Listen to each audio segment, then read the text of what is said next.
If you could please take a look at those annual financial statements for us, that would be nice.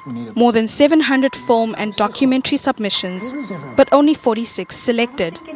With nearly a decade in the industry, Maisha Musala presented her first project at the festival. The writer and director had a winning streak, showcasing her work at both the Johannesburg and California film festivals in one weekend. I submitted the film called Shaga's Mask, and in the film I explored the scenario of what would happen if a man is losing everything in his life that he feels makes him a man.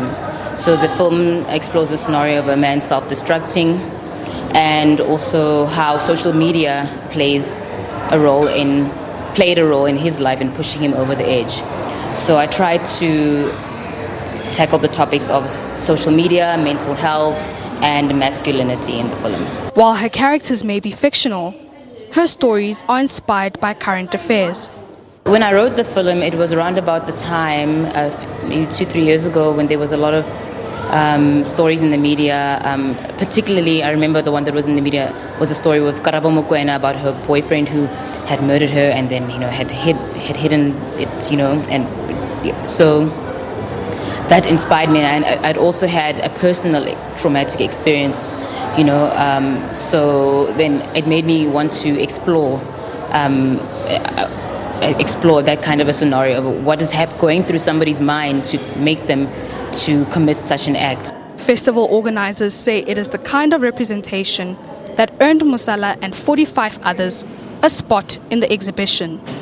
With its first annual run in 2014, the Jozi Film Festival has quickly made its mark as one of the continent's leading film festivals. Organizers say its success can be attributed to the diversity of the stories told. We have had quite an overwhelming love for the types of films that are shown. People are just enjoying the fact that they can enjoy African stories or stories that you won't get ordinarily on television or at the cinema. So we're quite a niche festival in which we're showcasing films that aren't circulating through the other festivals. We're showing different types of versions of lifestyles. We're showing all kinds of issues that are not just in South Africa, but in Africa and just the world. And some reflections from the audience. We saw an amazing film about human trafficking called Aya. You guys have to check it out. It was like my stomach was turning.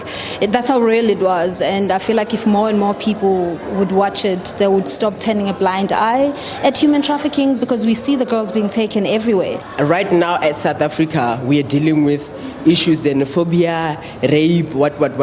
So going back in time, because this is what these stories are doing, is to see where we came from and see how we can foresee the future. It encourages the youth to learn more about the country and other countries, and not just stay in one place, but also explore other traditions.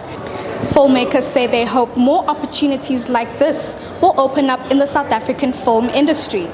Their goal, of course, more international exposure and audiences. Nasipa Mngube, SABC News, Johannesburg.